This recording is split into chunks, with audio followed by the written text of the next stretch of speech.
Assalamualaikum Sobat Football United, ringan amatiran ala gua kali ini ingin membahas terkait dengan Marcus Rashford, di mana musim ini dan di banyak pertandingan Marcus Rashford ini menjadi topik diskusi bahkan komentar, namun bukan ke arah yang positif.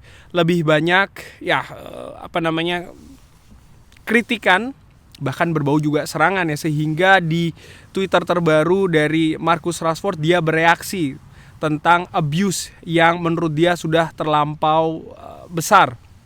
Ini mengingatkan gua juga dalam 3 musim yang lalu hal tersebut juga banyak terjadi dengan Harry Maguire.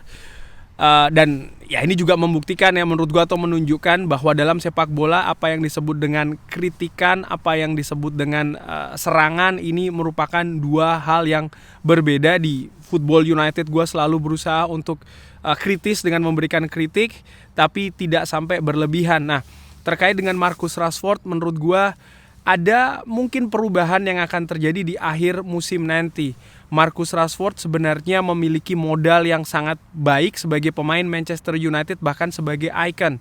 Bagaimana debutnya yang luar biasa menghadapi Arsenal, langsung mencetak gol di sana, sempat beberapa musim menjadi andalan lini depan Manchester United, dan dalam usia yang masih relatif muda, kehidupan di luar lapangan, artinya apa yang diraih ya, gelar MBA, lalu juga kegiatan sosialnya, dia semacam menjadi role model. Ada momentum dia menjadi mungkin contoh bagi anak-anak muda di Manchester dan juga di Inggris. Dan tentu saja sebagai pemain Manchester United ini memberikan hal yang positif bagi klub. Tapi, nah ini ada tapinya, bagaimanapun juga Manchester United ini adalah klub sepak bola, di mana segala hal yang terjadi terkait dengan pemain maupun juga situasi di klub ini muaranya akan ke hasil ataupun pencapaian di dunia sepak bola. Sayangnya Marcus Rashford musim ini menurut gue mengalami kemunduran jika dibanding dengan musim lalu. Nah, pertanyaan pertama ya, tentu saja kenapa ini bisa terjadi?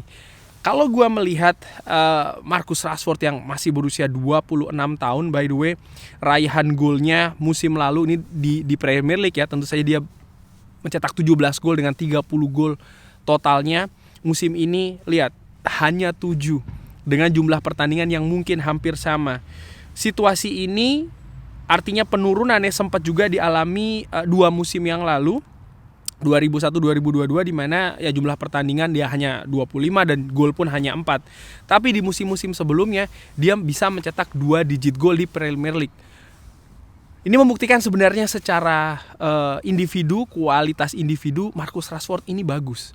Tapi kenapa sekali lagi kok ada penurunan? Yang gua curigai ya, asumsi gua secara ringan amatiran, ada 2 hal.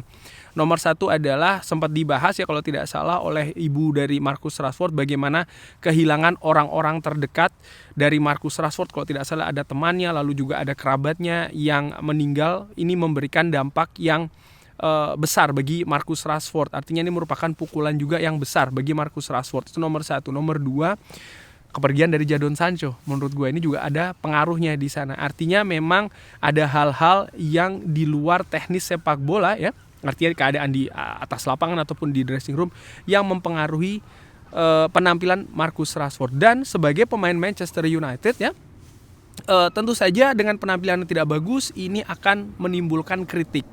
Dan kritik yang berlebihan ini akan menimbulkan serangan atau abusive. Ya, dan menurut gue disinilah titik Marcus Rashford nampaknya mungkin sudah sampai pada puncaknya, sampai dia mengeluarkan Twitter atau kalimat yang dia katakan tersebut. Dan kalau dilihat hal seperti ini ya, klarifikasi ataupun pendapat-pendapat terkait dengan hal di luar sepak bola, ini kan bukan yang pertama oleh Marcus Rashford.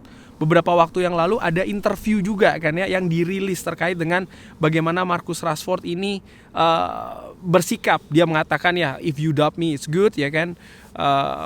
Seperti itulah, kalau orang tetap percaya dengan Marcus Rashford ya itu juga bagus. Artinya ada tanggapan-tanggapan terkait dengan keadaan di sekeliling Marcus Rashford yang menurut gue pada saat itu gue berpikir ini terlalu berlebihan sebenarnya. Dan ini juga menunjukkan kelemahan mungkin ya dari tim Marcus Rashford, artinya orang-orang di sekeliling Marcus Rashford dalam memberikan masukan apa yang harus dilakukan oleh Marcus Rashford dalam situasi saat ini.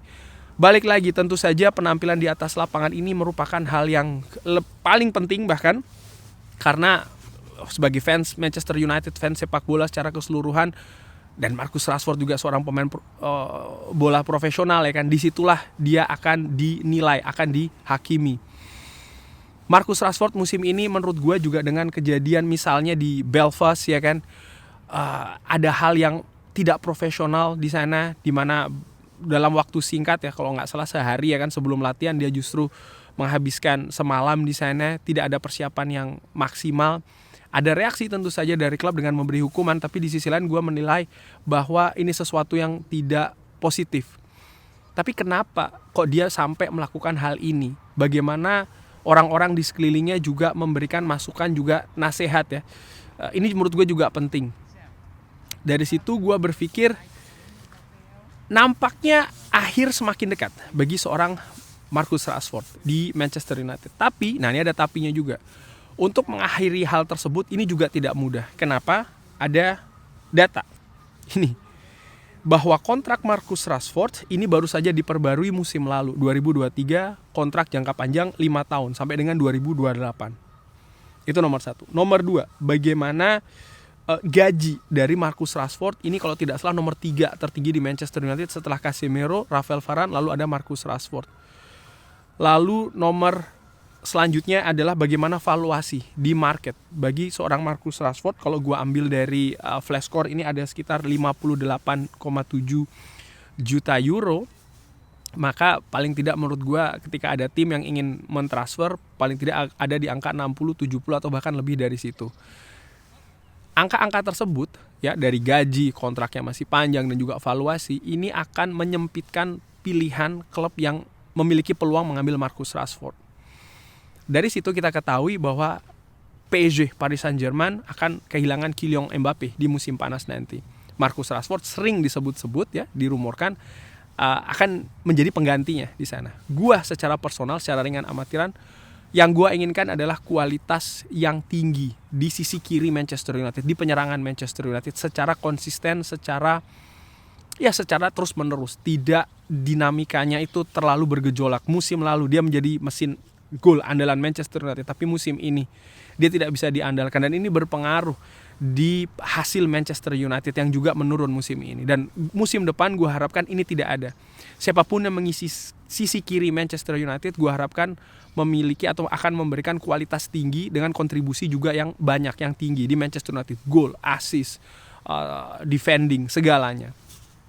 Nah, terkait dengan hal tersebut, gue juga menilai salah satu faktor penurunan mungkin dari Marcus Rashford adalah bagaimana sistem permainan yang berbeda yang diterapkan Erik ten Hag. Dari formasi, musim lalu ada 4-2-3-1. Ada 2 gelandang pivot yang mungkin bisa membackup defending dari Marcus Rashford. Tapi musim ini dia harus aktif bergerak. Mungkin ini memberikan semacam kayak adaptasi baru dengan situasi yang tadi gue katakan, yang mungkin Jadon Sancho cabut, lalu ada situasi terkait dengan kehidupan pribadi Marcus Rashford yang ketika ini dicampur memberikan semacam kayak hal yang berat bagi sang pemain. Tapi intinya gue tidak berpikir atau memperkirakan, gue bisa salah sekali lagi ya, bahwa musim depan dia bisa bangkit secara drastis. Menurut gue diperlukan juga solusi yang besar, dan dengan waktu yang semakin tipis, terutama bagi sang manajer Erik ten Hag, jika katakanlah dia diperpanjang untuk menjalani musim terakhir di Manchester United musim depan ya, sebelum akan dinilai di akhir musim depan, tentu saja Erik ten Hag juga memiliki urgensi untuk langsung memberikan hasil yang jauh lebih baik di musim ini daripada untuk musim depan. Sehingga gue berpikir ada kemungkinan Marcus Rashford cabut. Tapi ya ini juga bukan hal yang mudah ya, seperti gue katakan tadi, hanya ada PSG ataupun siapa klub kaya lainnya yang mampu menebus harga mungkin sekitar 60-70 juta euro dengan juga membayar gaji yang cukup tinggi bagi Marcus Rashford. PSG yang gue tahu kabar terakhir juga mereka mempertimbangkan, kabarnya walaupun mungkin masih rumor, selain Marcus Rashford ada juga Rafael Leo, dan dari situ saja kita bisa lihat bagaimana PSG apakah akan mengambil Marcus Rashford ataukah Rafael Leo yang mungkin penampilannya sedikit lebih bagus lah, ataupun justru lebih cerah potensinya dibanding dengan seorang Marcus Rashford di Manchester United. Sehingga ya peluang masih 50-50. Gue harapkan ada perbaikan ya di sisi kiri, dan kalaupun sekali lagi melepas Marcus Rashford, gue tidak ada keberatan di sana. Namun kalau seandainya memang Manchester United tidak bisa melepas Marcus Rashford, ada satu pelajaran besar yang harus diambil, yaitu adalah Manchester United tidak bisa lagi bersandar terlalu besar, terutama untuk urusan mencetak gol dengan seorang Marcus Rashford. Itu tidak bisa terjadi, harus dicari solusi lainnya untuk musim depan. Kurang lebih demikian bagaimana menurut Sobat Football United. Silahkan drop di kolom komen. Terima kasih sudah menyaksikan. Jangan lupa like, subscribe. Wassalamualaikum warahmatullahi wabarakatuh. Thank you.